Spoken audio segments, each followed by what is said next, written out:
Hello everyone. Welcome to the What If Anime YouTube channel. Today, we are diving into an exciting new story that will take your imagination to the next level. Let's get started. What if God like Naruto made boys to girl to join his harem? Go support and follow the Reaper 7 for writing that awesome fanfic, and also make sure to comment on this story.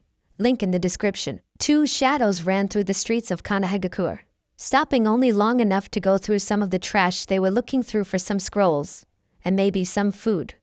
One was about a foot tall, with the vague shape of a baby fox with amber-colored slitted eyes. The other was a boy around 12, with dark spiky hair and blue ocean eyes that stuck out from the shadows.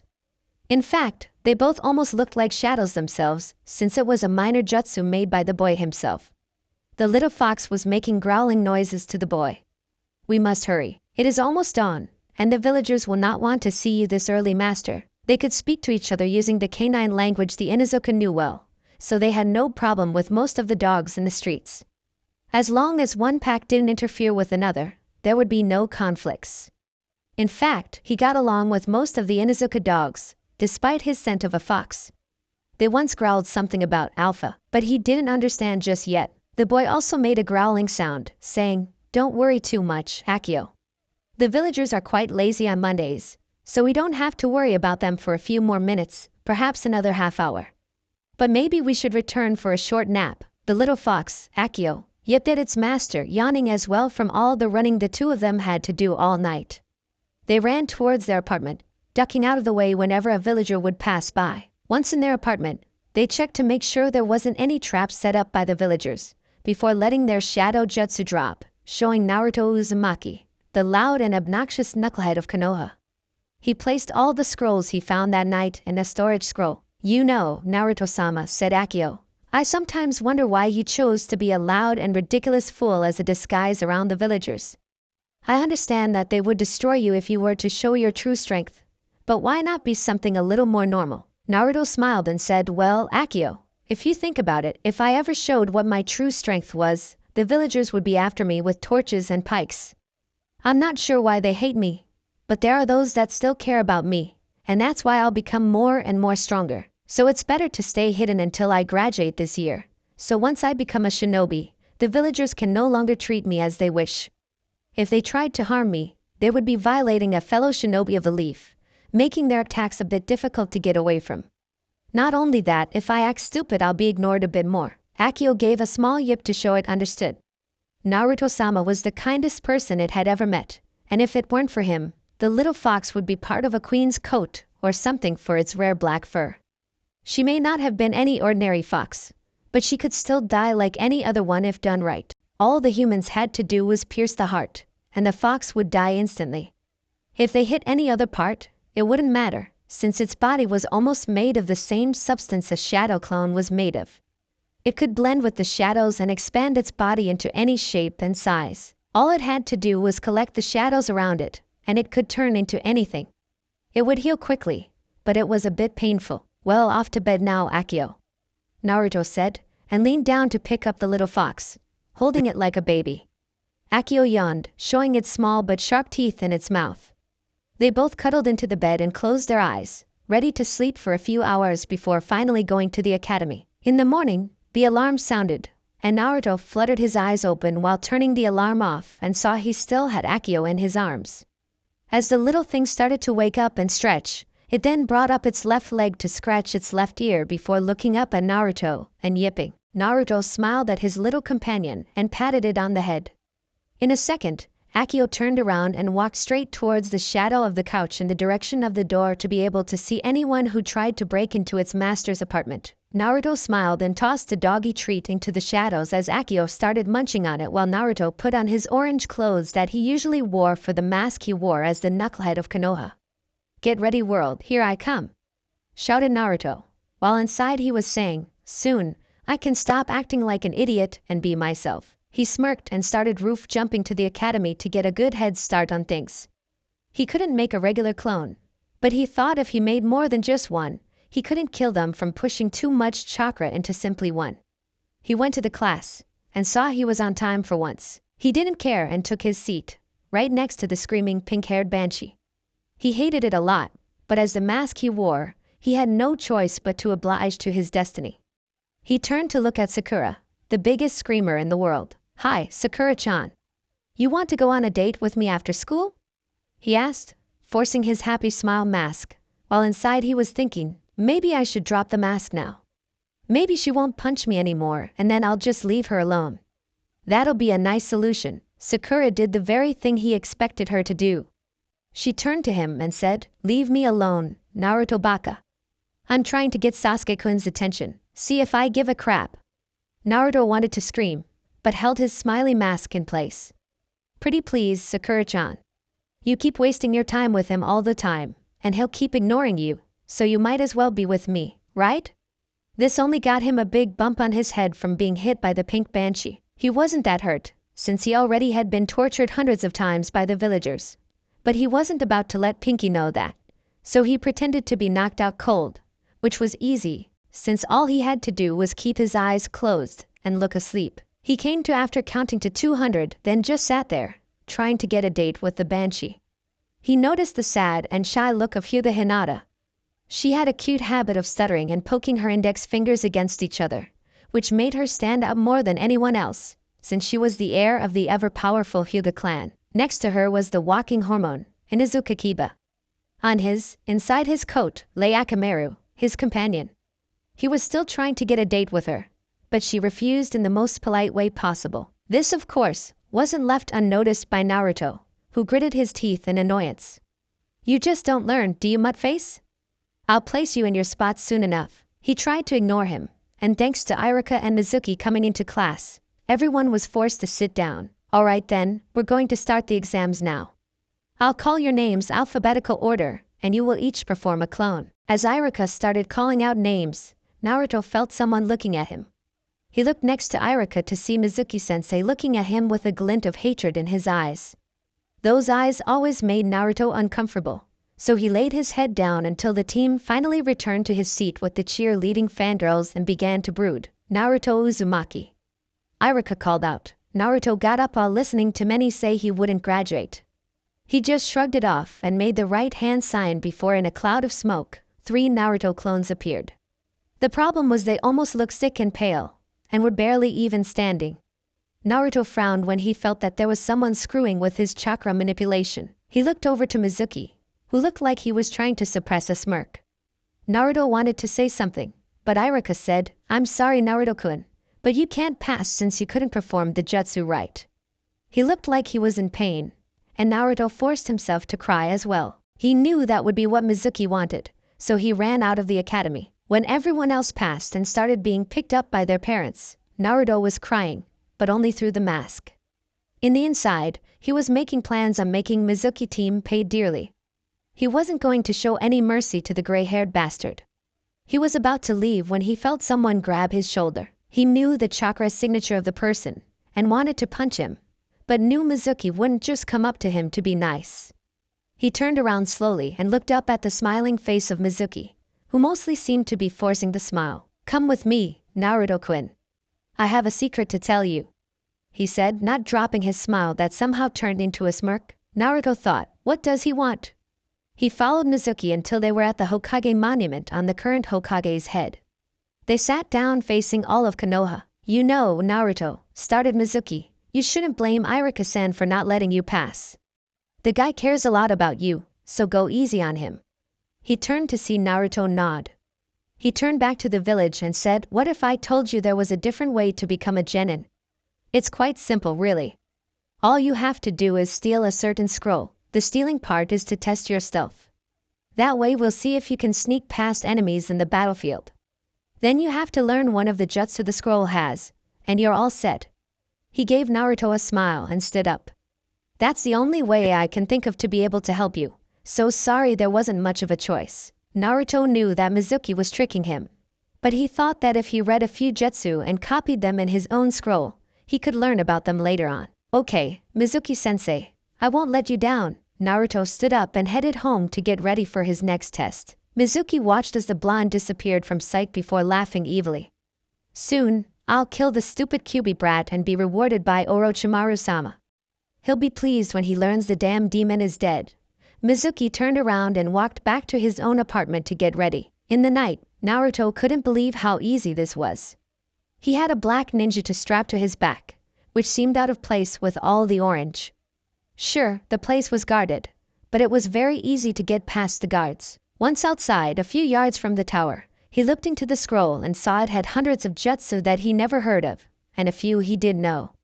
He read the first one and saw it was Shadow Clone Jutsu. After some reading on how it gives the user the strength in numbers, he learned that whatever his clones learned would be transferred to him when they dispersed. Seeing as Mizuki team wouldn't be here for a while, he decided to start training. He looked around and saw nobody around before calling out, "You can come out now, Akio." The ninjutsu on his back shifted into the form of a baby fox with black fur before leaping to the ground. This should be fun, Naruto-sama. Meanwhile, Sarutobi frowned at what the boy was doing.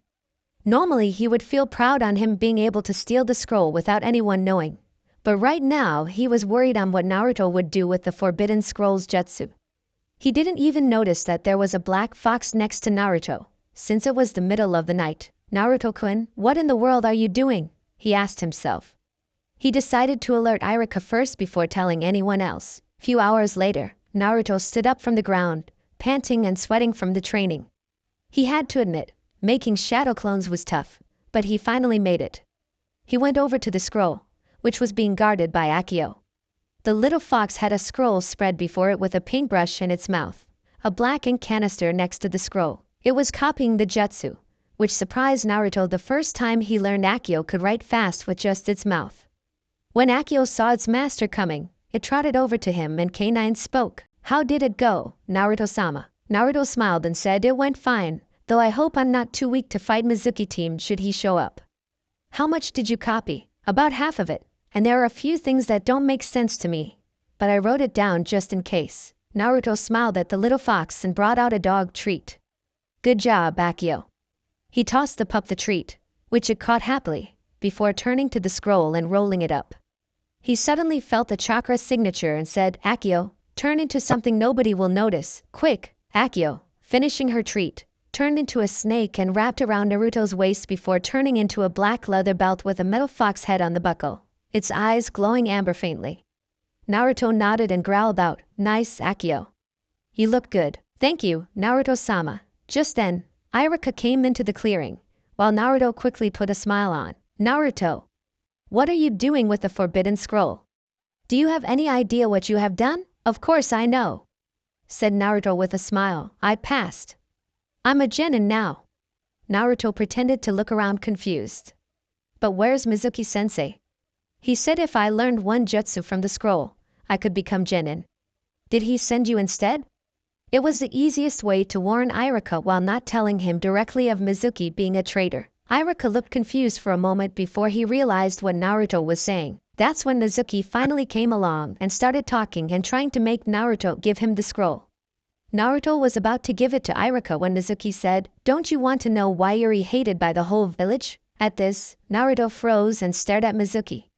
He really knows why. Iruka shouted, "No, Mizuki, that's an S-class secret. He's not supposed to know." Mizuki threw one of the Fuma shurikens strapped to his back and threw it at Iruka, who jumped out of the way.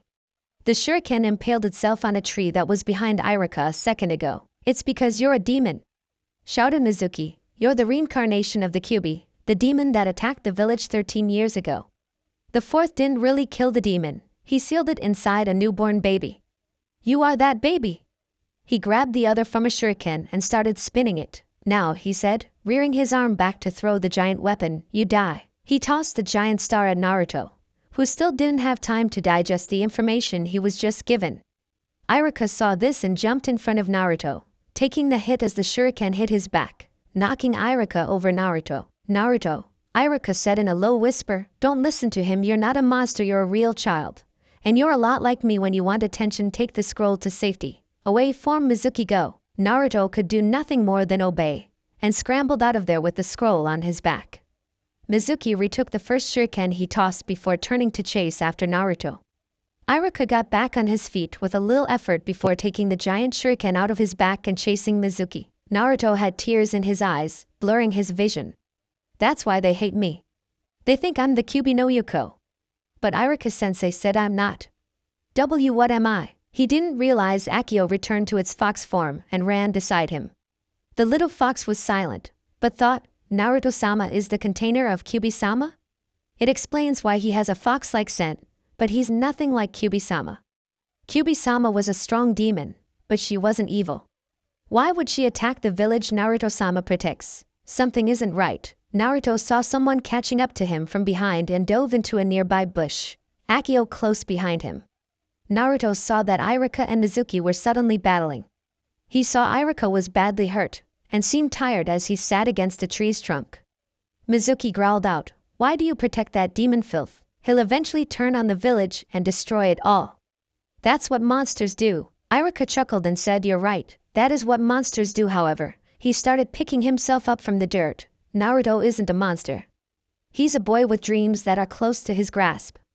I know he can become Hokage, and he will eventually. Mizuki glared at him and said, "You're wasting your breath. Your last words should have been cursing the demon brat on wasting your life." He brought back his left arm, which was the arm holding the shuriken he still had, and aimed at Iruka's head. "Now die." As he was about to throw the shuriken when he felt a huge pain in his left hand, forcing him to drop the Fuma shuriken and look to where the pain was. "You!" he shouted. Naruto was right next to him, blue eyes blazing. He was holding an elegant katana that seemed to be made of shadows in his left hand. It had silver wind-like patterns all along the blade, along with an amber pommel that looked to be in the shape of a fox's thumb. "Don't you dare hurt Iruka-sensei!" Naruto growled out, "or I'll destroy you." He twisted the katana, making Mizuki scream in pain. Soon, black markings started spreading around Mizuki's body. When he felt it burn, he turned again to Naruto. "What are you doing to me?" he shouted. "I'm placing you under one of my favorite jutsu. You won't be able to move for a long time, Mizuki team." "Shadow style, black imprisonment," Naruto said, his eyes still blazing, almost glowing. Iruka could only watch in amazement as Mizuki's skin was covered by the markings until his skin turned pitch black, and his body slumped to the ground. "Is he dead?" asked Iruka, who thought he looked rather dead. Naruto shook his head. "No, just paralyzed. He can't move until I release the jutsu." Iruka nodded and wondered how a child around 12 could take down a chunin with a simple stab. He smiled and said, "Naruto, get over here." Naruto went over to Iruka, Mizuki's body forgotten. "Close your eyes," Iruka ordered. Naruto did, and after some movement, Naruto opened his eyes to see Iruka holding his goggles and no headband on his forehead. Naruto gave a big smile when he felt his forehead and said, "Thanks Iruka-sensei." Iruka smiled at his student, feeling proud of him. He was about to say something, when the sword Naruto had melted into the shape of a baby fox with amber eyes. The fox turned to Naruto and gave a playful yip. Naruto smiled and bent down to scratch the back of Akio's ear, making the fox's tail wag. "This is my partner, Akio. She's been with me for some time now," Naruto explained. Iruka gaped at the little fox. That fox age, how can it? It was just Iruka stuttered, not sure what to ask first. "I'll explain it to you on the way back to the tower," Naruto said, Akio now on his head, riding the same way Akamaru did atop Kiba. Iruka simply nodded and followed the boy as he began explaining how he met Akio. Flashback. A 7-year-old blonde ran as fast as he could from a pack of drunk villagers. He had blue shorts, blue sandals and a white sweater. Since the villagers didn't care what happened to the kid, they could use him as a punching bag whenever they wanted. Naruto ran and ran, dodging anything thrown at him. Bottles, bricks, knives, etc. He turned to the left in the next corner, and rushed behind an alleyway going to the back of a clothes shop. He ducked behind the trash cans and watched as the villagers ran past him. He sighed, and was about to run somewhere safe, when he heard a yelping sound like a dog being tortured. He looked inside the clothes shop through the open back door to see a man holding a baby fox by the tail. The little thing was barely half a foot, and had black fur and amber-colored eyes that were slitted. The man was quite muscular with a bald head and a bushy mustache. He was wearing a brown leather apron and brown boots with jeans and a white shirt under the apron. "I haven't seen anything like you," mused the man. "Maybe I can turn you into a nice scarf for some queen, little fella." The little fox, still yelping, looked in the direction of Naruto, who somehow found a voice that said, "Please, help me. I'll do anything you want. I smell someone with a fox's scent out there. If you can hear me, I beg of you, help me." Naruto, like anyone seeing a baby fox being tortured, ran and punched the man right in the kiwis. The man buckled over and tried to catch his breath while Naruto and the fox started running like crazy. The man the one thing, damn demon protecting his followers. Naruto ran and ran, the black fox running next to him. The streets weren't crowded, so Naruto didn't worry too much that the villagers would see him or not. When they finally reached his apartment, they entered quickly. The lady owning the place knew Naruto for who he was and not the demon filth others thought of him, but they still got in sometimes, breaking some of Naruto's stuff and furniture. He closed the door as fast as he could behind him quickly. He turned around to face the little fox, which was surprisingly bowing before him. It made growling sounds, which, surprisingly, Naruto understood as, "Thank you for saving me. I am eternally in your debt." Naruto blinked then blinked again, then he shouted, "I can understand you." The little fox looked surprised as well. It barked, or yipped, which somehow sounded like, "You can." Naruto nodded his head and the fox looked amused. "Interesting. I have heard of humans being able to speak to us, but never understand us. My name is Akio, a shadow fox demon. What is yours?" And Naruto. "Uzumaki Naruto," responded the scared little blonde boy, still shaken by being able to understand the little thing. Then again, he has been hearing voices saying random things about bacon and meats when he was around dogs. Not only that, the dogs were the only things that respected Naruto for some reason. "If you're a demon, why didn't you just kill that man T that tried to hurt you?" he asked. "Because like humans, we demons are not simply born with powers. We have to study and train to become more and more stronger to be able to fight back. Us demons and you humans are not completely different, Naruto-sama. We demons can die as well, but we're harder to kill, and we can stay alive for a much longer time than you can." Naruto nodded, still a bit confused, then asked, "Why are you calling me Naruto-sama? I'm still just a boy, and I'm not Hokage yet." "Hokage? Is that your goal, Naruto-sama?" Naruto nodded his head and said, "Once I become Hokage, people will have no choice but to stop underestimating me and see me with respect. They'll stop hurting me and I'll be the strongest out of all the Hokages." "Believe it." Although Naruto couldn't tell, Akio was smiling. "I believe you, Naruto-sama." And flashback. It was times like this that Iruka wished he had helped Naruto more. Now he found out there was a demon helping Naruto out in his training and sneakiness. It might have explained how he could paint the Hokage monument in broad daylight with nobody noticing. If he can do that in broad daylight, who knows what he's capable of during the night? He could be the greatest spy using shadows. After explaining how he met Akio, they both realized they now stood before the Hokage office. When they entered, they were met by old man Sarutobi, Koharu and Hamura. They didn't seem to notice the black belt he had on his waist. "Explain yourself, boy. You have just stolen the forbidden scroll, so tell us what you were thinking besides being punished severely," shouted Hamura. Sarutobi raised his hand and smiled at Naruto. He fished a scroll out of his Hokage robes and tossed it towards the surprised blonde. "Congratulations in completing your first S-rank mission, Naruto-kun. I'll see to it you get the payment for completing it, and a bit of a bonus for acting as the fool to help us see Mizuki for the traitor he is. I have sent Anbu to pick up the body of Mizuki-san." "You didn't kill him, did you?" Naruto shook his head and smiled, then said, "He's paralyzed, Gigi, so you won't have to worry about a thing." Hiruzen nodded, while the other two old counselors could only gape at the boy. How can he complete an S-rank mission? He's not a ninja, and shouldn't even be one ever, demanded Koharu. Sarutobi sent her a look before pointing with his pipe at Naruto's forehead. "I see he has a Konoha headband, so I can only assume he is a ninja by the looks of it. Am I right, Iruka-kun?" "Hi, Hokage-sama. Naruto-kun has passed a test much harder than that of the one taken by the other students, and is now a genin of Konohagakure," Iruka stated proudly. He gave a smug grin to the two seething counselors. They were red with anger, and all of it was directed towards Naruto, who seemed oblivious to the hatred shown by the two. While he was jumping up and down, he was thinking, "Take that, you fleshy old bags. Now then, I want you to go too and get those wounds healed, Iruka-kun. I don't want you to die now at such a young age," Sarutobi said with a smile. Iruka returned the smile and bowed before turning around and walking out of the office to begin his walk to the hospital. Then Hiruzen turned to Naruto and said, "You're free to go now, Naruto-kun. Go and rest for tomorrow to meet your team and Jonin-sensei." "Dismissed." Naruto nodded and ran out of the office, ignoring the glares the council elders sent him as he ran all the way home. Naruto woke up before his alarm went off and turned it off, excited about the teams that were about to be given out.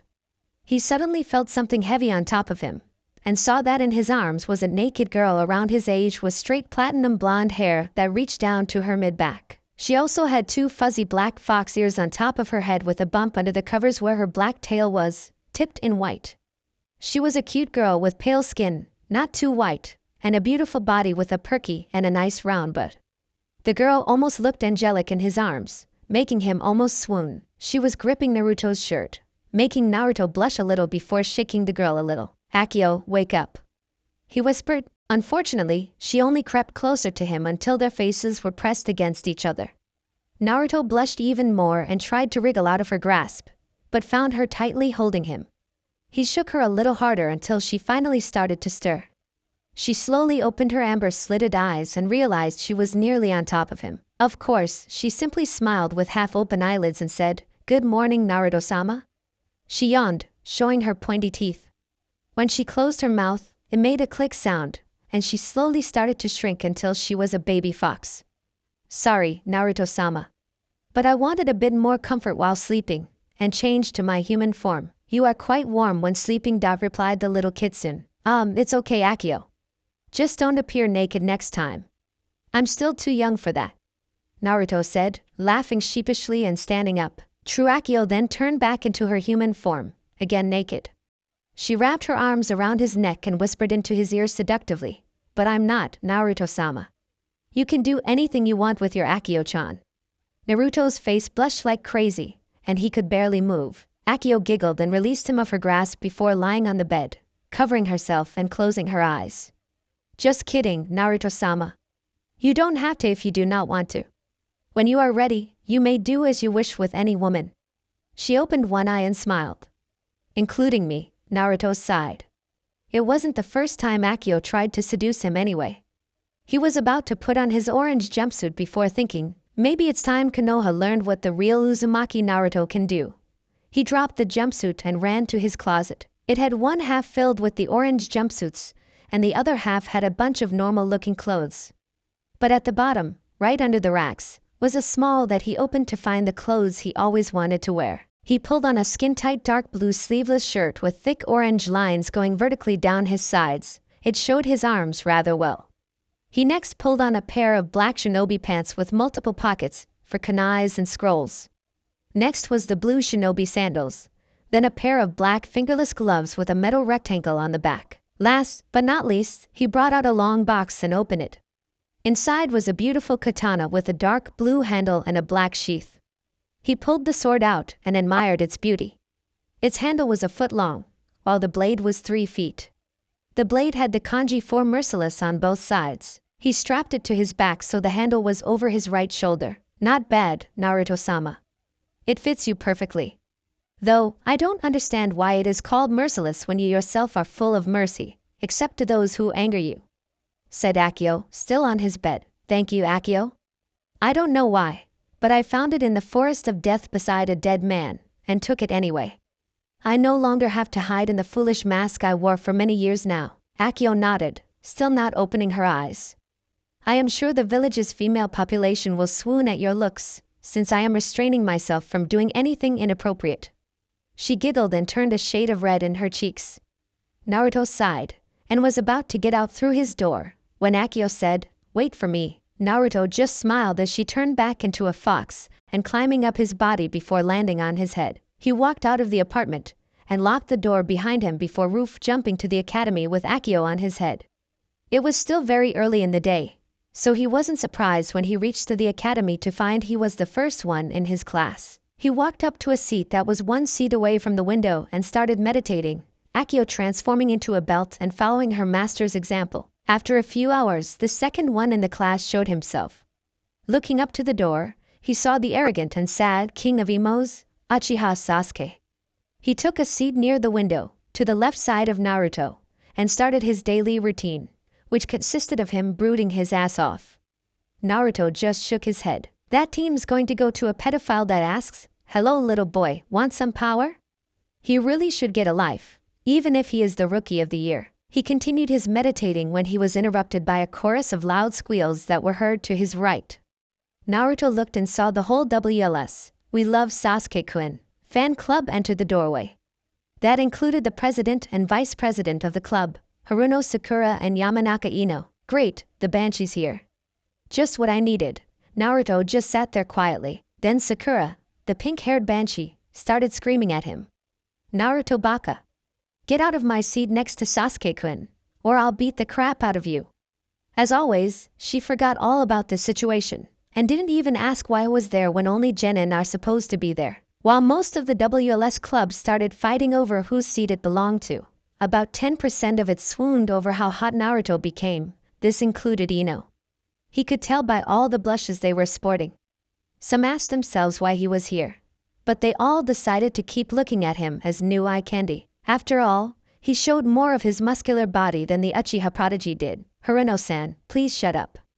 I can hear you perfectly, and I'm sure all you are doing is trying to not only turn me deaf, but your precious Sasuke-kun as well." Everyone stopped at the sudden change in Naruto. Sakura was taken off guard as well. Naruto always followed her around like a lost puppy, asking her on dates left and right. She was expecting him to call her the usual Sakura-chan. Her surprise turned to anger in a second. "Naruto Baka, this is your last chance before I make a crater on your face. Now get off my seat." All Naruto did was cover his ears because of the volume coming out of her mouth. "You seriously need to shut up. I'm growing tired of your screaming habit." Sakura's mouth hung open for a while, before she snarled and brought her left fist back while shouting "Baka." She gave a swift left-handed strike meant for his face. It never touched him. He swiftly swatted it away like if it were an annoying bug. Which in a way it was. Sakura brought her other fist back and gave an uppercut towards his stomach, only to have the belt on his waist spring out and turn into a fox and chomping on her fist. She screamed and Akio quickly let go of her to get away from the horrible noise. She landed on Naruto's head and started growling at Sakura. Naruto understood it as, "Get away, bitch, or I will bite your." Not that you have any, but it will still hurt like hell. He tried his best not to laugh at Sakura's bewildered look. Where did that F-fucks come from?" She stuttered, still holding her fist. She didn't even ask why the fox's fur was black, or how it was a belt a second ago. Same slow Banshee. "That's Akio, my partner. I wouldn't try to hit me some other time soon, or she will kill you," Naruto said calmly. Sakura just stood there staring at him like he had a second head. It's your partner?" she asked, still surprised. Naruto raised an eyebrow. "Did you blow your own eardrums already?" "Yes, my partner." Akio jumped from Naruto's head and landed on the desk. Some girls thought the little thing was cute, and the fact that Naruto thought of it as a she instead of an it like Sakura just did, made Naruto seem more nicer. Naruto decided he had enough of people bothering him, so he disappeared in a puff of smoke and leaves and hightailed it out of there. He reappeared upside down the classroom ceiling, Akio returning to her belt form. He was about to go back to meditating when he saw someone who wasn't swooning over the Uchiha prodigy. It was Hinata. He smiled and thought, "Looks like Haim is doing fine. Perhaps I will need to help her in coming out of her shell of uncertainty." The girl. She seems rather nice. "I see why you speak highly of her, Naruto-sama. She is quite beautiful. Though, she seems uncertain of herself," said Akio. "True, but that's another reason why I tried my best to become Genin. I want to make sure she becomes as strong as she can be, without the Hyuga clan looking down on her," Naruto said. "I see. How will you help her exactly?" Silence. "Naruto-sama? Kiba is here. He might hear us." Oh, Naruto looked back to Hinata to see the stupid mutt once again start hitting on her. "Common, Hinata. Just on one date. I'll show you the way a real man is," Kiba said with a grin. I'm as sorry, Kiba-san. But I'd believe will pass." The shy Hyuga heir stuttered. "Naruto Baka will never notice you. If you're with me, I'll make you the happiest woman in all of Konoha. And no tea thanks, Kiba-san." She was blushing a lot now, and Naruto had to restrain himself from cutting the Inuzuka's head off with merciless, "Must not kill, must not kill, must not kill. That idiot won't pay attention to you. How will he please you anyway? Don't kill, don't kill, don't kill, common, or else you'll end up a virgin the rest of your life." Kiba leaned into her. She struggled for a moment, trying to push the Inuzuka away. But Kiba was getting closer and closer. Gonna kill him. Gonna kill him. Gonna kill him. Hinata was close to tears now. She always wanted Naruto to be her first, but she was losing, and she didn't want to hurt Kiba. What do I do? She asked herself.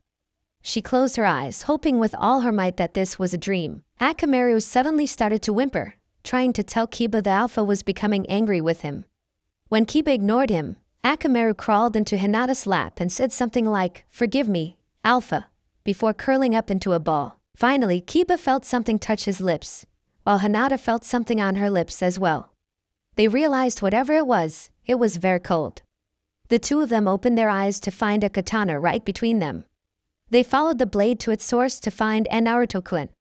Hinata said happily, while blushing at her crush's new attire. Naruto was now standing on the desk, merciless on his right hand, still between the two. Naruto smiled down at Hinata and said, "Good morning, Hinata-chan." His eyes stayed warm like an ocean for a while, making Hinata almost faint over the attention she was getting, before turning to icy orbs glaring at Kiba. If Hinata-chan doesn't wish for your advances, you mustn't pester her and find someone that will, though I doubt anyone ever will with your attitude." Kiba glared at Naruto and shouted, "Baka! I almost had Hinata give me a, but you ruined it. What the hell are you doing here anyway? You're not a genin, so get lost, dope." The ruckus was bringing a few eyes in their direction now. Some girls blushed on seeing the orange-loving boy again. "Listen well, mutt," Naruto said in a low growl, "you were going to her. She didn't want you to her, so you technically can't say she was about to you. And one other thing, look at the forehead, Gaki. I became a genin passing a different test from everyone else here." Kiba just glared at him before climbing the desk and getting in a fighting stance. "Oh yeah? Come on, Akamaru. Let's show this idiot who's the alpha around here." When he didn't hear a reply, Kiba turned and was surprised Akamaru was in Hinata's arms while sending apologies to Naruto. "I am sorry, Naruto-san." But Kiba would not listen. Please don't hurt him too much, I beg of you," whimpered the small white pup. Naruto smiled while sheathing his blade and said, "Don't worry, Akamaru-san. Your pet will not be hurt too much, just enough for him to understand what the consequences will be when he tries something like this again." He glared at Kiba and growled out, "Get ready for a world of pain, Kiba Baka." Kiba was surprised Naruto actually understood and spoke the canine language. Only the Inuzuka should, since they specialized in working along with dogs. He quickly shook his head and said, "So what if you can understand the canine language? I can take you down without Akamaru. And I'm not his pet." He charged at Naruto with great speed and sent an uppercut to his face. Naruto sidestepped it and simply pushed Kiba by the head, making the Inuzuka lose his balance and fall to the desk below them. He hit his head hard and was knocked out immediately. Naruto picked up Kiba by his jacket's collar and laid him on the chair next to Sakura, who was next to Sasuke, and seemed okay with having the seat occupied as long as it didn't interfere with her Sasuke pursuing. Naruto returned to the seat where Kiba once sat, right next to Hinata. "He didn't hurt you, did he, Haim?" he asked, concern in both his eyes and voice. Hinata realized Naruto's voice also became a little deeper, making him even more attractive. Her face red, she shook her head. "And no, and Naruto-kun. He didn't." Naruto nodded and said, "Good. I don't want to have to do anything severe just to keep him away from you.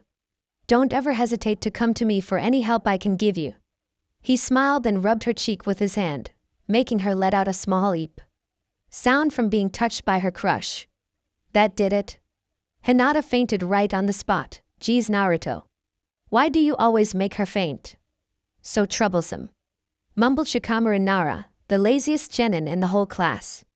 He was smart, but didn't have much motivation. Next to him was Choji Akamichi, his best friend, munching on a bag of chips. Naruto turned to Shikamaru and said, "I don't know what you're talking about, Shikamaru.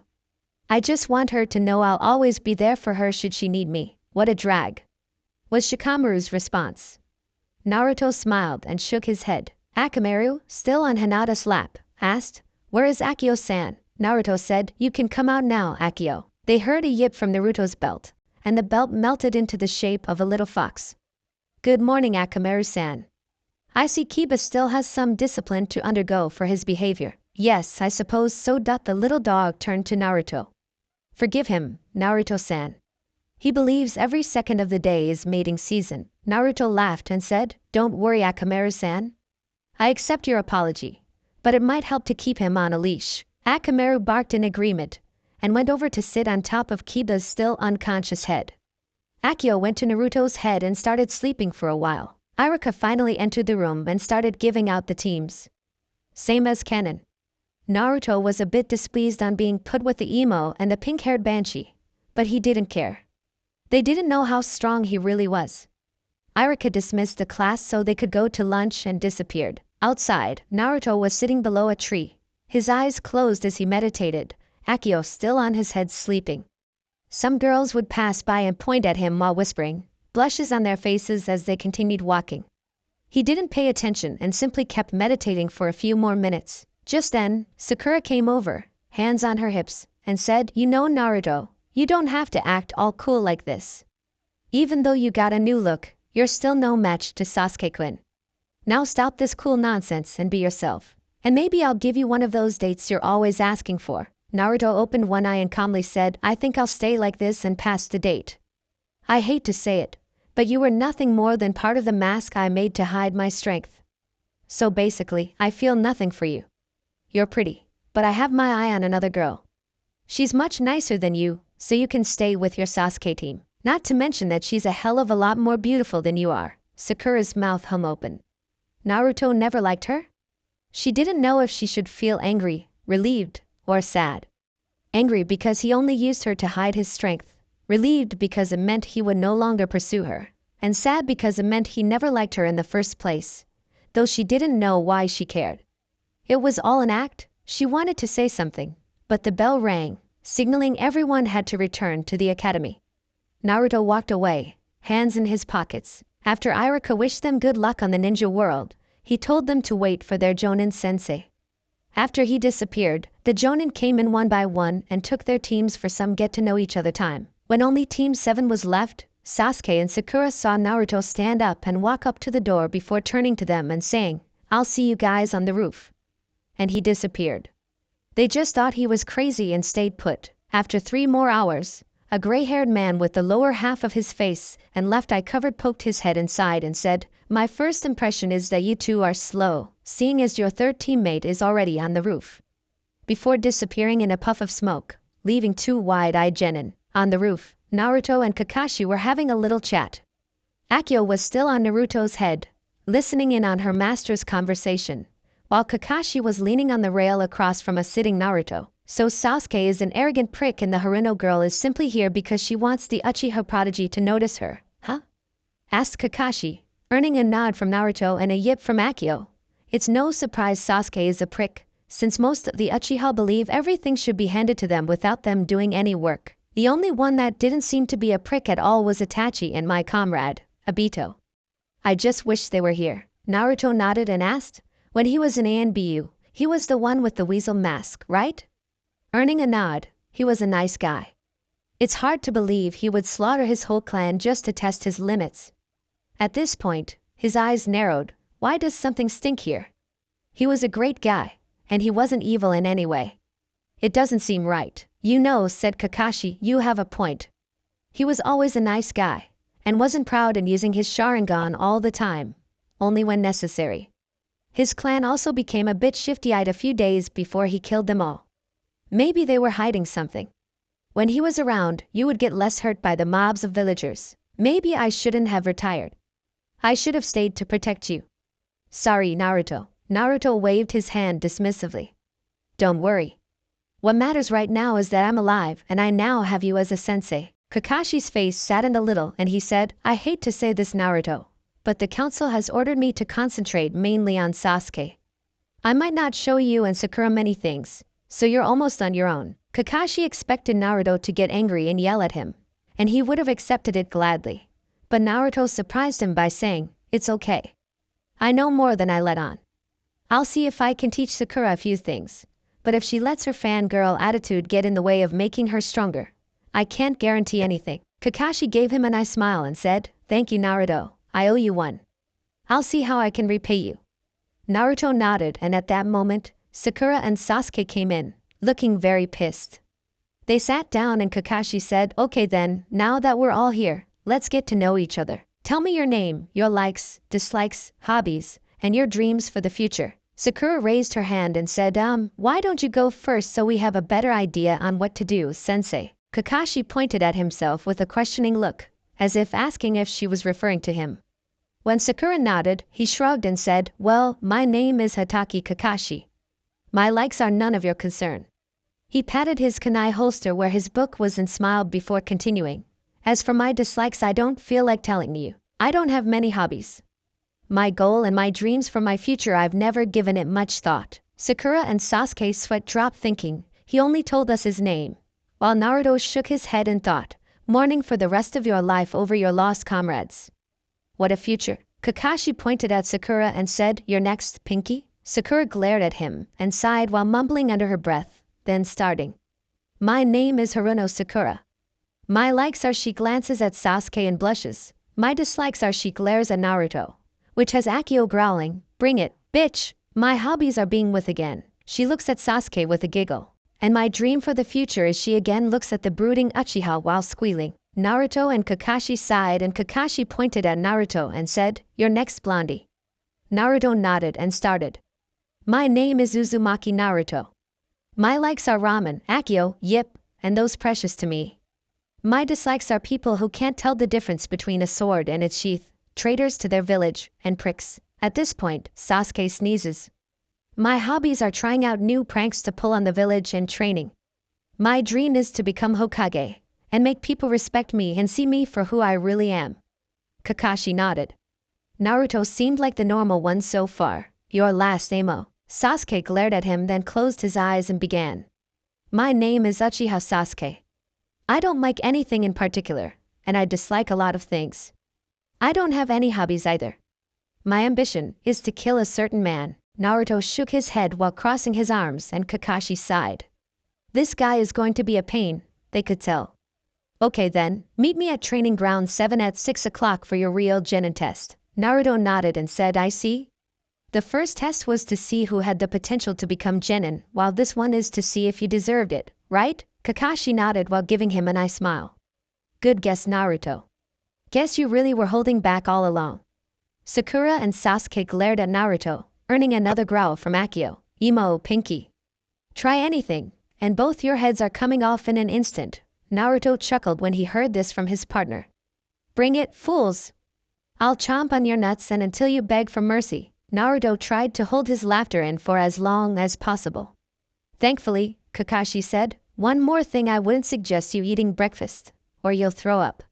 With that, he disappeared in a puff of leaves and smoke. Naruto got up while dusting himself and said, "Judging by his timing, I'm going to arrive at 10 with a good breakfast, and then I'll see where I go from there. See you around, guys." With that, he jumped over the railing and started down to the streets below on his way home, leaving two confused genin. One of Konoha's training grounds, Shino Aburame was throwing kunais at a pole to have better aim. He was about to throw another when he heard a voice say, "You got a minute?" "Yes," was his stoic reply. He turned around and found Naruto with his arms crossed. He sighed and said, "Listen, Shino. Although I barely know you, I ask a favor from you. I don't trust your Inuzuka teammate for a second, so I would feel much more comfortable if you could keep Hinata-chan safe from him.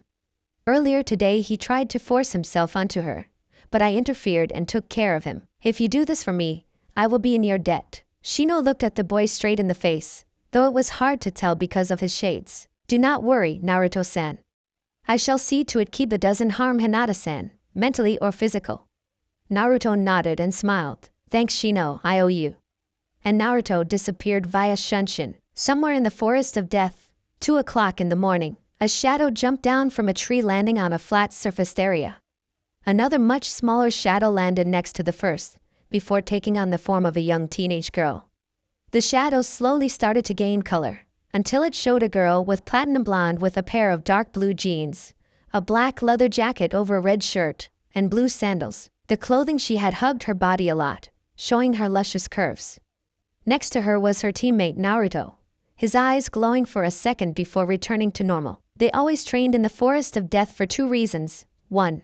Nobody ever came in except during the Chunin exams, and 2. Because if they ever made any damage, Others will simply think it was caused by a normal Chunin exam that happened. Back on the ground, Akio looked at Naruto and said, "Okay, I was looking around the library back at my home world last night and found this." She reached inside her jacket pocket and took out a red and black scroll.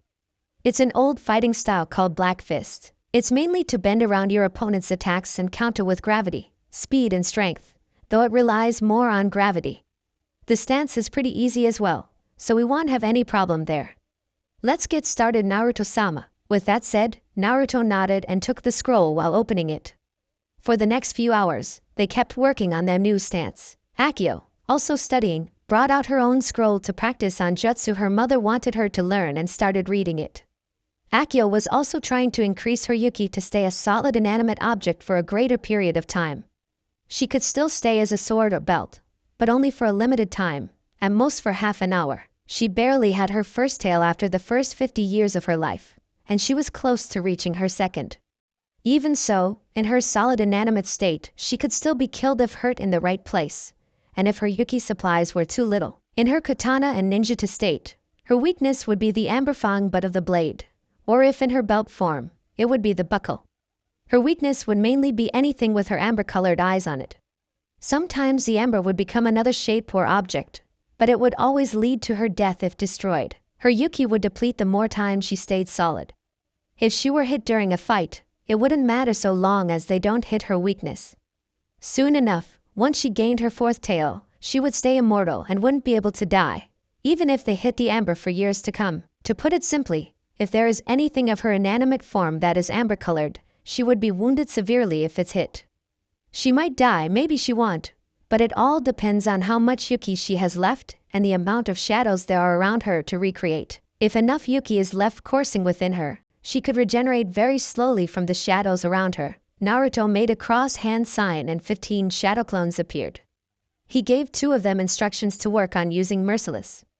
He was okay with it, but he wished to be as strong as possible. Another 4 would work on his shuriken and kunai aim, and the rest would learn the new stance and moves of Black Fist. He looked at Akio and asked, "Do you think we should take a look at Kyuubi?" Akio didn't even hesitate. "Heck yeah. Let's go." Naruto sighed and sat down on the grass before beginning to meditate, Akio behind him with her back pressed up against his. In about 2 minutes they heard a drip drip drip. Naruto snapped his eyes open and saw that he was in a sort of sewer. Naruto looked behind him to see Akio with her eyes still closed. He leaned next to her and said, "Come on, Akio. I think we're here." Akio's eyes were open and she was on her feet in a second. "Cool. Where's Kyuubi-sama? I wanna see." Okay. Naruto interrupted her. "Let's go look around." Training ground 7, 6 o'clock. A sleepy Sakura arrived just as Sasuke appeared as well. They looked at each other for half a second before Sasuke turned away from the pink-haired girl, who immediately started asking him for a date. They expected Kakashi to show up and get angry with Naruto that he wasn't here. But, training ground 7, 10 o'clock. The 2 hungry and tired genin looked up to see Naruto walking up to them with Akio on his head, still sleeping from staying up all night. He had a hand on his stomach and he made a small burp before saying, "Excuse me." The other 2 just glared at him and just continued with whatever they were doing. Naruto walked over to a tree before sitting down at the base and opened a scroll. The same scroll that had the few jutsu Akio managed to copy down from the forbidden scroll. While he read, Sasuke came over with his usual pricky strides. "Fight me," he demanded. "No," Naruto said, not looking up from the scroll. "What, are you scared?" taunted the Uchiha. "No." "Then fight me." "No. You're nothing but a coward dope." "No, I'm not. Now leave me alone." Naruto now had a tick mark on his head, and he was ready to punch the Uchiha. Sasuke finally stopped bugging him and went to a tree to start brooding again. Naruto just sighed in relief and continued reading. He kept reading the scroll for about an hour, listening to the growls of his teammates' stomachs, until Kakashi finally arrived with a simple, "Yo." And what happened next was obviously inevitable. "You're late." From Sakura. Sasuke, being a prick, as always, glared at the man, and Naruto just stretched and said, "Good morning, Kakashi-sensei." While Akio woke up and yipped a hello to the white-haired scarecrow. Kakashi nodded at the blonde genin before saying, "Okay then, now that I'm here, let's begin your test." He took out 2 bells from his pocket and said, "It's quite simple. Just take these bells from me, and you pass. Sakura, being the one to say the obvious, said, Kakashi-sensei, there's 3 of us. Why do you only have 2 bells? Unbeknownst to everyone else, Sasuke was thinking the exact same question. Yep, even the famous Uchiha was nothing but a stupid idiot who was pampered by the council elders. Naruto sighed and Akio growled, what a bunch of stupid idiots. Kakashi restrained himself from slapping his head on Sakura, stating the obvious. Well, there's 1 for 2 of you, meaning 1 of you won't pass. While the other 2 pass, whoever doesn't will be sent back to the academy. If none of you get a bell, you all get sent back. Sakura had a look of disbelief, while Sasuke's face just stayed the same. Naruto's eyes narrowed for a second. I thought genin were assigned teams to work together. This will only make us compete against each other just to get a bell, he thought. Kakashi brought out a clock from Kamino's wear while placing it on a tree stump and setting it to 12 o'clock. He also took out 2 boxes from, again, Kamino's wear and left them on a stone. He then faced them all and said, you have until noon to get these bells. The only way to get them is through the intent to kill. Ready, set, go. With that, all 3 genin disappeared and hid where Kakashi couldn't find them. Well, Naruto was successful in doing so. Sasuke was barely visible, but did a fine job nonetheless. And Sakura wasn't having a good time with her bright hair when in a tree. Kakashi then reached into his kunai holster, the genin tensing and seeing him do this, and brought out a book. Kakashi started reading the little orange book and would sometimes giggle pervertedly, making Naruto have a good idea of what the book contained. He gritted his teeth knowing he had a perverted sensei for Kamino's hollow. Well, at least I have a form of what his weakness is, he thought, though he decided Kakashi was simply way too weird to try to use that as a weakness. He then made a hand sign and 3 Naruto clones appeared behind him. He nodded, and all 3 of them disappeared in blurs. All 3 clones surrounded Kakashi, who was impressed slightly. Already knows shadow clones. Not bad for Sensei's son. I just wish I could teach him something and not get stuck with Sasuke. Why did Obito and Itachi have to leave me with this kid? Kakashi thought. He just barely blocked the kunai that would have cut off the strings on his bells. LOL. Whichever came first, it was pure instinct that he got a kunai out of his pouch, as his kunai knocked the other out. He realized he was being attacked, and took up a defensive stance.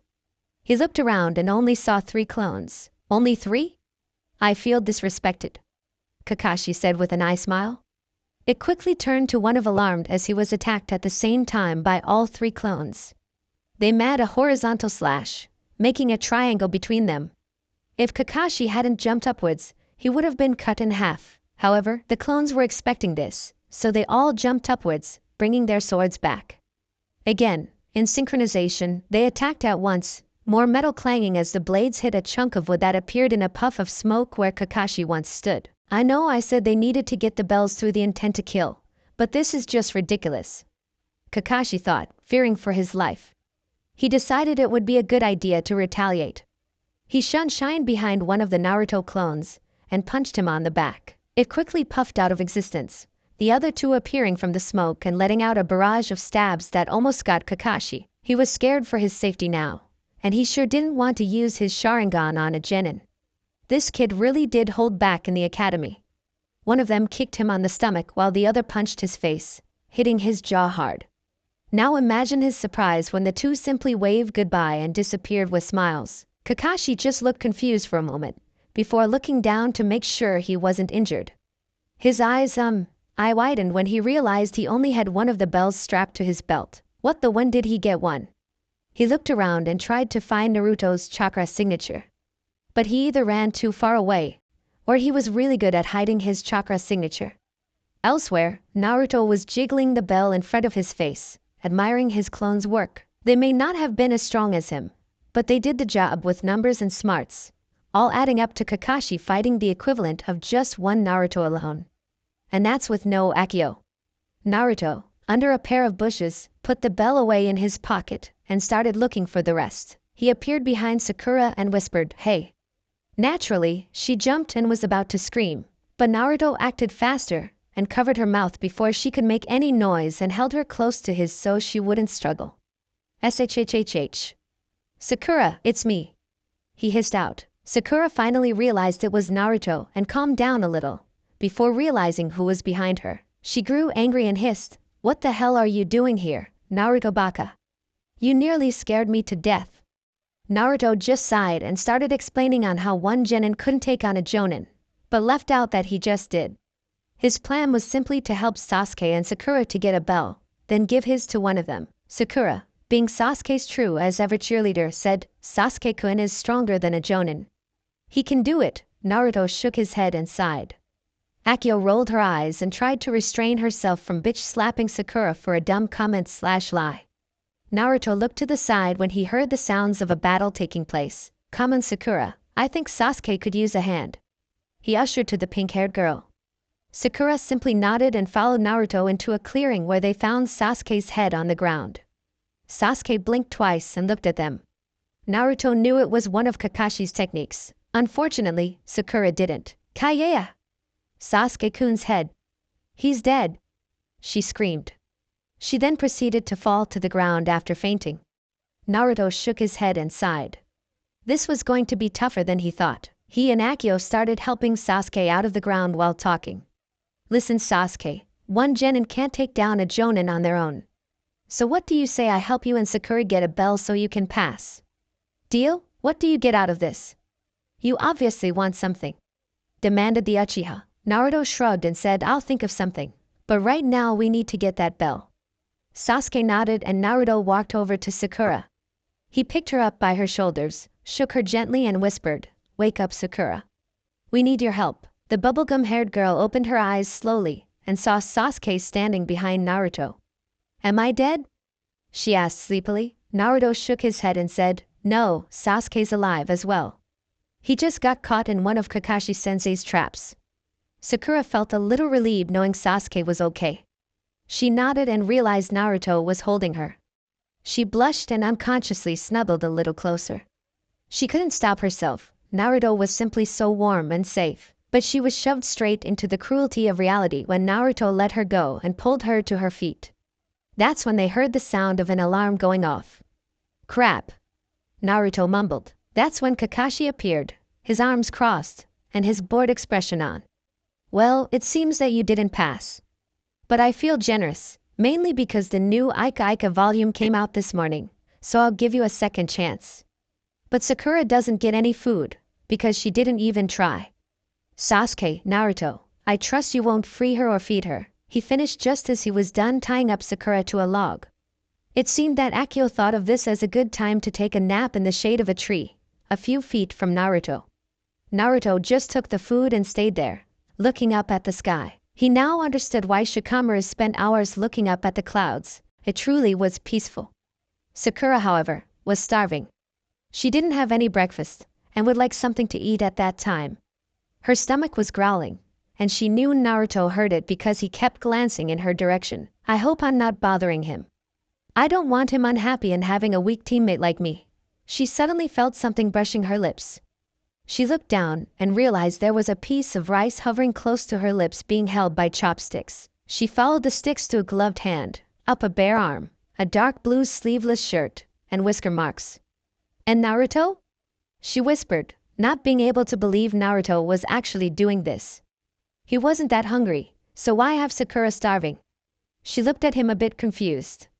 What are you doing, Naruto? Eat up. You won't be of much help if you have an empty stomach. What about what Kakashi-sensei said about not feeding me? She asked, not really wanting to get in trouble. Naruto shook his head and smiled warmly at her. She was pretty sure her heart just melted the instant she saw him smile. My team comes first, rules be damned. I'm not letting you starve just because a one-eyed scarecrow says so. Sakura giggled a little, but opened her mouth anyway. She felt very happy Naruto decided to not let her starve. She looked over at Sasuke, who just looked at her for a second before looking away and returning to eating. As she took her first bite, she thought, maybe I shouldn't be such a bitch to Naruto. Maybe he's better this way. As soon as she swallowed, they heard Kakashi's voice boom out. What are you doing? Sakura was trembling. Sasuke got into a defensive position, and Naruto didn't even react. He just stood up and looked at Kakashi as he appeared in front of them, the sky turning cloudy and thunder booming. He took out a kunai and gave them a glare. Any last words? Yeah. Screw your rules, Kakashi. Naruto said, I won't let Sakura starve when I can do something about it. I don't care what you say or what you do to me. My teammates come first. Naruto unsheathed Merciless and Akio crouched down next to him, both ready to attack. Akio almost seemed to become more larger in the shadows. In a swift spin of his sword, Naruto cut off the ropes holding Sakura. The girl wearily got up and took a defensive stance next to the blonde boy, a kunai in hand. Sasuke walked over to stand beside them and took out 3 kunai and 3 shuriken, all ready to be thrown. Then my final verdict is the clouds suddenly disappeared, the thunder stopped, and Kakashi was back to his usual happy self. You all pass, he said, giving them an eye smile. Sasuke and Sakura face planted, and Naruto cocked his head to the side. What do you mean? He asked. Kakashi walked over to the rock that he put the boxes of food on and looked at it. Naruto walked up to stand next to him, and saw it had names of many shinobi. I didn't finish what I said earlier. True, those who abandon orders are trash, but those who abandon their teammates are worse than trash. That's something I want all 3 of you to remember. Kakashi then turned to them and said, okay now, come back here tomorrow for our first mission assignment. With that, he made a peace sign and disappeared in a shunshin. Shadow here, I'm in point A. Raven here, point B. Blossom here, I'm in point C. Nice code names, Naruto. Thank you. Guys, don't get distracted. Kakashi, hi. Naruto looked from the shadow his was in. We'll capture it in 3, 2, 1 now. Naruto burst from the shadows, Sasuke from the tree he was perched on, and Sakura came from the bushes. The next 3 minutes were filled with the screams of 3 genin and a fox, scratching noises, and a cat shrieking. Is it Tora? Kakashi asked, flipping a page in his little orange book. Yeah, came Sasuke's voice, though he seemed to be panting. Red ribbon on left ear, brown and white fur. This is Tora, alright. Good job, team. Kakashi said, putting his book away for reading later on. It had been like this for days. Team 7 would go to the tower and get a D-rank mission, almost half of them being to capture Tora. The little thing simply never stayed with the daimyo's wife. Naruto didn't blame the poor thing. Tora was once again suffocated by the daimyo's wife's bone-crushing hug when they were back in the mission room. Naruto had enough. For what felt like the 73rd times he and his team had captured that cat, and he didn't plan on doing it again. There they were, Tora being petted by Naruto and purring in his arms. The daimyo's wife got up and crushed the cat with one of her hugs. Sasuke smirked, thinking the cat got what it deserved. Sakura thought, poor kitty. Naruto cringed and Akio was thanking Kami over and over again for being with Naruto. Naruto decided the little thing needed to be better treated. Lady Daimyo? He said to catch the woman's attention. I believe I should tell you something. So he spent about half an hour telling her that she was actually suffocating the cat with her love and taught her how to hold it right. As soon as she adjusted her hold on Tora, the cat soon started purring on no longer having to fight for air. The daimyo's wife thanked Naruto and paid the Hokage doubly off what she usually paid, before exiting the room with a happy Tora. Once she left, Naruto turned to see that everyone was staring at him with wide eyes. What? As they walked through the streets of Konoha, Team 7 was on their way to get another mission after painting a man's fence. They'd been doing D-ranked missions day after day, learning minor things like tree walking. When Kakashi felt the need to be nice, he would show Sakura and Naruto something Sasuke wasn't learning. The team became quite famous when it was found Naruto had gotten rid of the Tora problem. Though the few that trained in tracking no longer had any cat to practice on, some of the teams even came to him and thanked him for finishing the problem and having the guts to do what others couldn't, to correct the daimyo's wife on how to hold Tora. Naruto didn't really see the big deal. Sure, he knew the daimyo's wife could probably have him arrested for correcting her or something, but he only taught her how to hold the cat without killing it. That's it. As they walked to the tower to get a new mission, Naruto was thinking. Maybe now would be a good time to get that C rank, Naruto thought. He then looked at his team and said, well, looks like we start a whole new day in finishing even more D-ranked missions. Right, guys? This might take days. With the more words he said, the more a different part of his teammates would flinch. Either their elbows, hands, eyebrow, leg, fingers, anything would flinch, and Kakashi could tell Naruto was up to something. Akio was yipping away at anything that moved, and soon started chasing a blue butterfly. Naruto smiled watching her play. Although she was around 50 years old, she still acted like a child when she wanted to. except when she tried to seduce Naruto, which had decreased slightly. She either decided to give up, or she found something to do that's better. Whichever it was, just thinking about it made a chill go up Naruto's spine. As they entered the office to get another mission, Kakashi made his usual greeting. Team 7 awaiting for the next mission, Hokage-sama. The Hokage looked up and smiled. Good morning, Team 7. Well, today there's painting a fence, walking some dogs, finding a lost rabbit, helping someone garden, helping someone move into a new house, getting some sue. No! Screeched Sakura and oh. I've had enough of these deranked missions. We need something that's not even a mild clasito being a simple chore. We're ninja. Give us something higher ranked. By the time she was done, her face was red and she took a deep breath from all the screaming she just did without stopping to take a breath. Iruka glared at her and said, Sakura, show some respect to Hokage-sama. He knows when you are ready to take on different missions, so don't complain. Actually, said Sarutobi, they've been ready for about a week. Kakashi said they just needed to ask.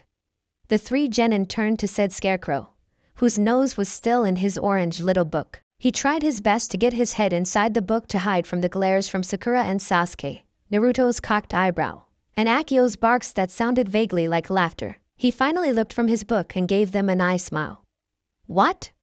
You had to be sure that you believed that you were prepared, or else it wouldn't have been good for any of you. Naruto shrugged while Sasuke and Sakura humped while looking away from him. Sarutobi sighed and said, Alright. I'll give you a C rank. After digging through a pile, your job is to escort a bridge builder to Wave and protect him from bandits until he's finished with the bridge. Iruka, will you please go get him? Iruka nodded and stood up to get the client, Tazuna. Now then, Sarutobi said, let me explain how the ranking works. And for the next few minutes, Hiruzen started telling them about the Genin, Chunin, Jonin and Kage missions being divided. When he was done and looked at the team before him, he almost lost it. So, what do you think, Naruto? Asked Sakura, holding two vials with different nail polish in them. Which is better, the red or the green? Naruto thought, placing a hand on his chin and looking closely at the vials. Red, it seems to go good with your dress, and it's not too bright. Ah, thank you, Sakura said happily. Sasuke was meanwhile pestering Kakashi to teach him something lethal, while Kakashi himself was trying to read his book while blocking out Sasuke's voice. Hey! Shouted the old Hokage. Pay attention to me. All four members of Team 7 turned to him. Kakashi put a hand behind his neck and said, Sorry, Hokage-sama. Did you say something? Hiruzen's head slammed into the desk, almost ready to go all Kage on the team's ass, when the door opened to show Iruka with an old man around 40 drinking some sake. The old man looked at Team 7 and said, This is what I get? A bunch of kids, a black fox and a one-eyed freak?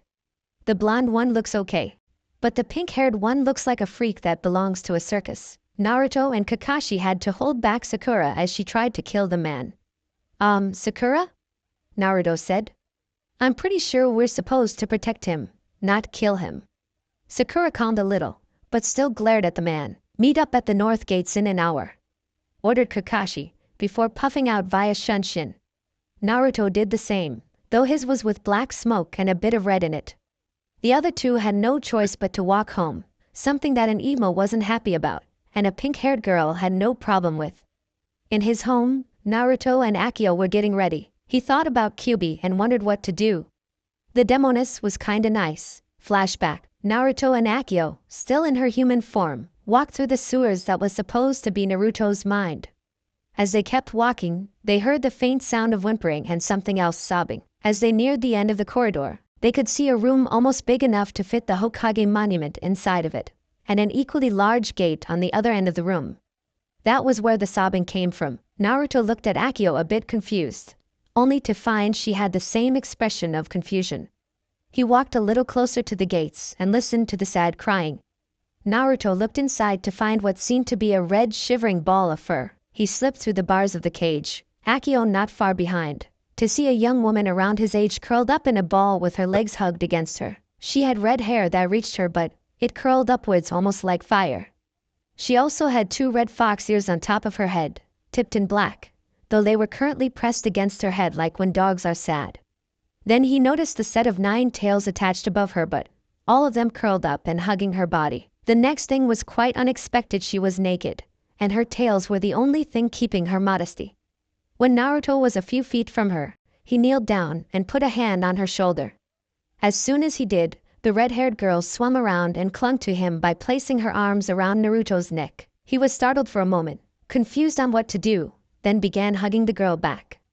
She kept crying for a few minutes, murmuring apologies and pressing her face to his. "I am so sorry. I never wanted to do this, I swear. I'm as sorry, Naruto-kun," whispered the crying girl. Naruto was confused. This was the Kyuubi?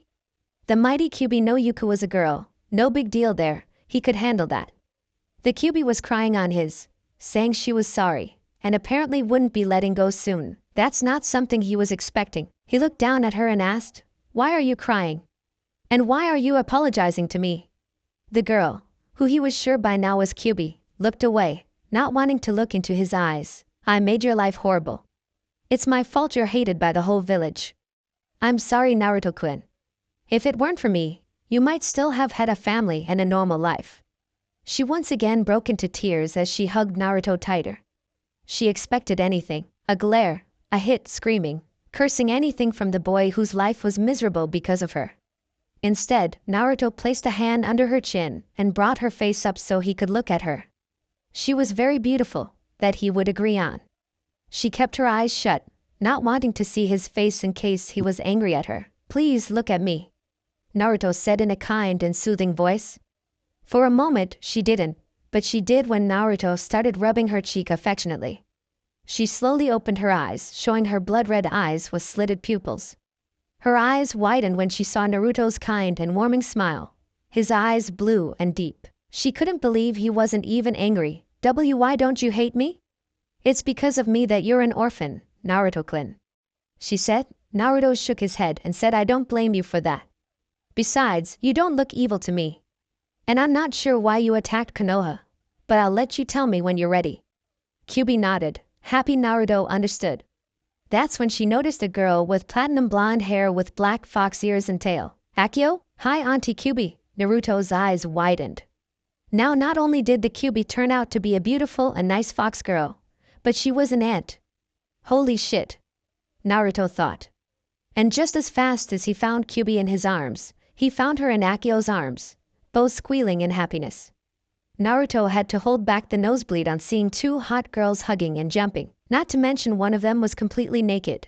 And now that she wasn't crying and curled up in a ball, he could see the curves enlarge, though they weren't huge, and how her tails were wagging like crazy, while the other girls still had super tight clothes. He quickly looked away and tried to think of something different. What do I think about? How about ramen? Ramen bowls of ramen seemed to appear before his eyes. Unfortunately, he heard the squeals again, causing him to look back at them, then quickly look away from staring at Kyuubi's body. Somehow, an image of a naked Kyuubi with ramen broth pouring down her appeared in his head. He could already see the broth fall from a bowl floating over her, pouring the delicious liquid over her face and neck, her erect ass, down to her luscious womanly. "Stop. Don't think about that, Naruto. It's no good. I'm turning into Kakashi-sensei. What do I do? What do I do? What do I do? Naruto-kun? Are you alright?" asked Kyuubi, a little worried over her container. Naruto nodded his head quickly and said, "Just a little hungry, so, where are we anyway?" Kyuubi shrugged, though she still looked at Naruto with some worry. "I believe it's your mind. It's simply like this because you never changed it." Naruto nodded and closed his eyes while concentrating. Soon he felt a small wind blow through his hair and opened his eyes to find a giant lake in front of him.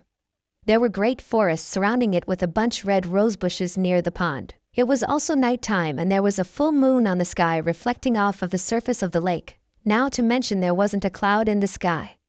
Kyuubi and Akio gasped at the beauty of the place. Naruto was pretty good with his imagination when he wanted to be, and can that be counted as a pun? Kyuubi turned to Naruto, obviously amazed. "It's beautiful, Naruto-kun." Naruto scratched the back of his head in embarrassment. "Yeah, I guess it is. It's actually the first thing that popped into my head." And flashback. As Naruto walked to the gates, he realized someone was following him. He looked a little to the left, but found nobody behind him. He sniffed the air and smiled. Cinnamon buns. Hinata, he thought. He kept walking for a little longer, until he disappeared in a black blur. Hinata looked everywhere, but couldn't see him. "Hi Hinata," someone whispered behind her. She jumped and spun around to find blue eyes staring at her own lavender orbs. She realized she couldn't move or breath, and apparently, so did Naruto. "Hinata, breath. Please, unless you want me to." That's when he thought of it. "I'll have to perform mouth to mouth." Gasp bonk, Naruto found Hinata's frail and small body in his in an instant. He smiled and picked her up bridal style. As soon as he had her in his arms, Hinata snuggled closer to Naruto's and smelled his scent. Naruto chuckled and started roof jumping to the grounds where Kurenai's team usually practiced in. As Kiba and Shino finished their spar, Naruto appeared and asked, "Where's Kurenai-sensei?" "Get away from her, baka!" shouted Kiba. He was about to punch Naruto, but Naruto dodged by leaning back and Akio shooting from his head to bite Kiba on the nose. He screamed until Akio placed her paws on his lips and closed them shut. "There is no need for you to start being loud, Kiba-san. You might wake up Hinata-chan, and I don't think Naruto-sama would want you disturbing his future mate," Akio said barked. Kiba just growled and spit Akio out of his mouth, although she gracefully landed on all fours before beginning to growl at Kiba. "Beat it. This is alpha business, pup," Kiba said in the canine language, "and I don't give a if foxes and dogs understand each other or not. This is my fanfic." "Agreed. Now get thee out of here and go find a better mate. See you, Hinata-chan will never be your mate." Akio all but howled at the boy. Kiba was red with anger and looked at Naruto before saying, "Naruto, get you bitch and get the hell away from my mate." The whole world seemed to become cold and dark in an instant as Naruto's eyes were covered by the shadows of his hair. He leaned in and whispered in Kiba's ear one word, a word that held huge amounts of fear. "Run." Before Kiba could ask what was wrong, he heard the horrible sound of a mad fox. He slowly turned around to find Akio now almost twice as tall as him. And like Naruto told him, he ran as fast as his hands and feet could take him, as a giant Akio ran after him. "Kami has no wrath like an angry vixen scorned," Naruto murmured to no one in particular. Akamaru trotted up to Naruto and asked, "Will Kiba be okay?" "Hard to tell," Naruto answered. "If he runs fast enough and tires Akio down, he might just get a few deep wounds. If he doesn't run fast enough he might have a sex change." Naruto, Akamaru, and surprisingly Shino shuddered at the thought of a castrated Kiba. Naruto just realized Kurenai was in the shade of a tree watching the whole ordeal. He walked over to her and said, "Hello Kurenai-sensei. I came here to give you Hinata-chan." I kinda said the wrong thing when she wouldn't breath. This got Kurenai narrowing her eyes on Naruto, something he had seen Akio do every once in a while. He was worried and scared now. "And what exactly did you say, Naruto-san?" asked the red-eyed beauty. Naruto laughed nervously and said, "You see, I kinda startled her a little and she suddenly stopped breathing, so I said I might have to perform mouth to mouth and that's it." Kurenai didn't say anything for a second, then nodded and moved to take Hinata from Naruto. That proved to be quite difficult when Hinata wouldn't let go of Naruto's shirt. After some more pulling, and Hinata whining in her sleep, the pale-eyed girl let go of Naruto's shirt and curled up to sleep in Kurenai's arms. Naruto let out a sigh before whistling for Akio, who returned after pummeling Kiba into the ground. She ran to Naruto, returning to her many sighs on the way, before climbing up Naruto's leg and back up to his head. Naruto walked to the gates of Konohagakure, unaware that a cloaked figure was watching him. Now at the gates, the three genin, Akio, Kakashi and Tazuna were ready to set out. As the gates to Konoha disappeared over the hill, they were pretty much in silence except for Akio occasionally chasing something like a squirrel or a bunny. Sasuke was up front, Sakura was to the right of Tazuna, and Naruto was to the left while Kakashi took up the rear. After some more walking, they crossed some puddles. Suddenly, two men jumped out of the ponds, both of them in camouflage with carry headbands, slashes going through them to show they were Nukenin. They wore a strange mask and had a gauntlet, one on the left while the other had his on the right, connected by a chain between them. They both wrapped the chain around Kakashi and pulled, slicing Kakashi to pieces. "Kakashi-sensei!" screamed Sakura. As the two men looked at the bridge builder, one of them murmured, "One down." Sasuke threw a kunai at the chain, getting it pinned to a tree. As soon as they were unable to move, Sakura took out a pair of kunai and took a defensive position between the two ninja and Tazuna to keep the bridge builder safe. Before the two Nukenin could detach the chain, they were hit by a roundhouse kick from Naruto, who appeared out of nowhere in a blur. The first one he hit was knocked unconscious since he was the one to get hit the hardest, while the second one became dazed. As Naruto started tying them up, Kakashi jumped down from a tree and walked silently to them before saying, "Good job, team. You performed greatly when fighting, like a true team. How are you still alive?" screamed Sakura, surprised. Kakashi pointed at the shreds where his corpse was, where there were a bunch of pieces of logs left. "Substitution," realized Sakura. Naruto stood up from finishing tying the two brothers up and giving them a glare. "Tell us why you're here, why you tried to attack the drunk over there, and you might live," he said in a cold and serious voice. The only one of the men who was conscious was about to say Naruto was bluffing, but stopped himself when Naruto leaked insane amounts of killing intent and whispered in a scary monotone, "Now, we're here F for the B bridge B builder. We're supposed to K kill him so he won't finish T the bridge," said the one that was still conscious and scared shitless. He was pretty sure he just pissed himself, and could only hope it was because he just came out from the water. Then again, he really needed to pee when he was a puddle not too long ago, and right now he didn't need to as badly. He suddenly fainted, unable to take any more of Naruto's killer intent. Naruto nodded, happy with the answer, before turning to Kakashi for orders. Kakashi just stared at him, shocked a genin could make a Chunin no C-ranked Nukenin criminal spill his guts. He shook his head out of his daze before going over to Tazuna and asking, "What are you hiding? This is a normal C-rank mission, yet there are Nukenin after you." "Explain." Tazuna sighed and said, Alright. "Have you heard of Gato?" Getting a nod from Kakashi, he has been known for normally running some boats and stuff, but in truth he sells drugs and hires men to do his dirty work. Right now he's been leeching the money from Olive Wave, and the only hope we have right now is if I finish this bridge. "Then why didn't you take another team?" asked Kakashi. "This mission is probably A-B, maybe low A rank, and we were meant to finish a C rank. You could have hired someone who is stronger, isn't it obvious?" Everyone turned to Naruto, who had his arms crossed and was looking at the tied-up Nukenin. This Gato man must have sucked Wave dry, leaving them very poor. Tazuna was only able to afford a C-rank mission and got us. But it's okay. It's not your fault. If you go now, I will probably just die, and my little grandson will probably cry for days, while my daughter will forever hate Konohagakure. But still, it's not your fault," said Tazuna. Everyone's sweat dropped. Kakashi sighed. "Kami must hate him." "Okay, just let me check with my team," he said, turning to the three genin. "What do you guys think we should do? Go back, or should we continue?" Naruto didn't even hesitate. "Yeah, let's go." But Gato's head is mine. Sasuke nodded and said, "Fine, I agree with the dope." Sakura was hesitant at first, but then nodded and said, "Fine, let's kick some butt." Kakashi nodded, satisfied with his students' decisions.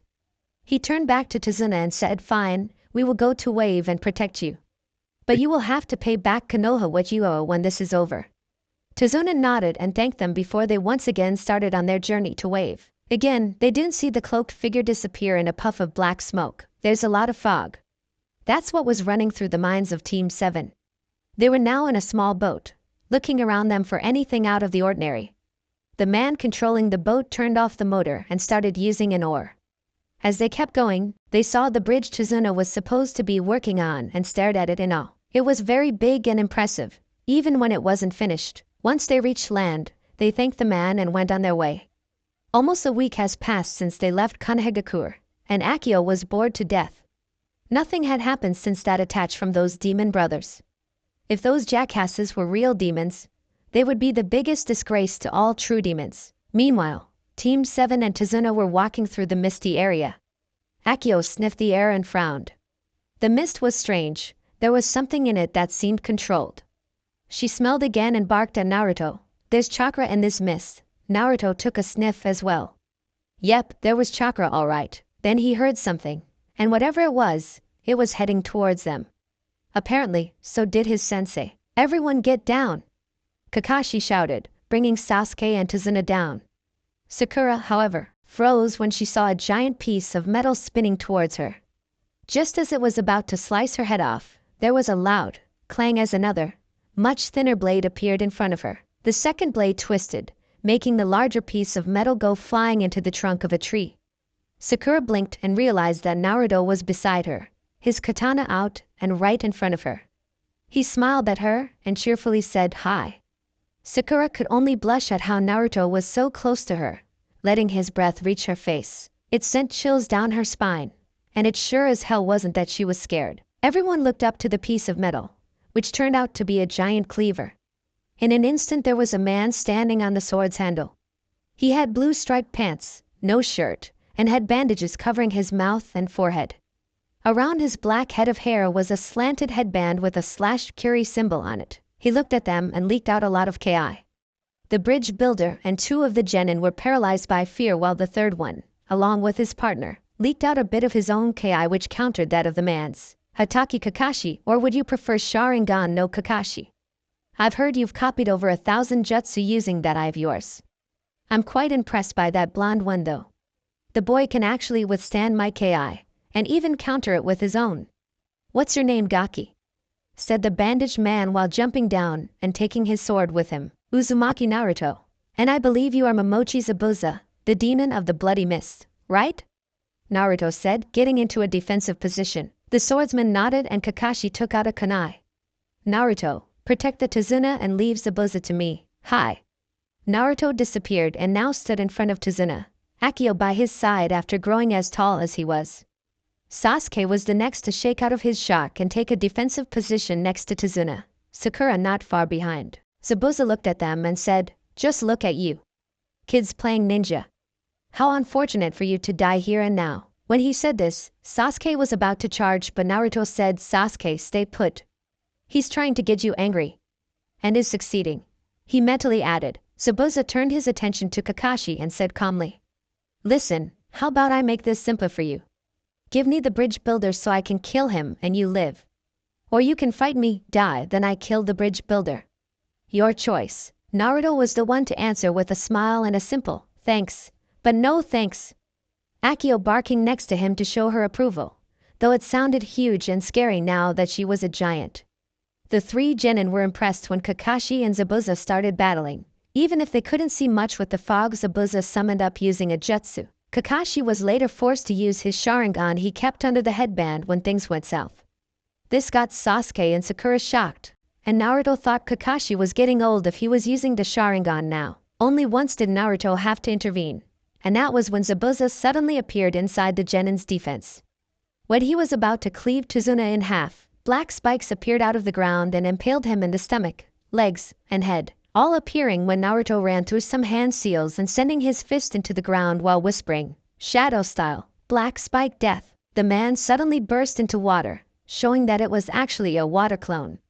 Akio suddenly lunged forward and chomped on something, which turned out to be Zabuza's blade. They struggled for a moment, Zabuza trying his best to keep the giant fox at bay as she tried to disarm him from his executioner's blade by pulling and jerking with her teeth and claws.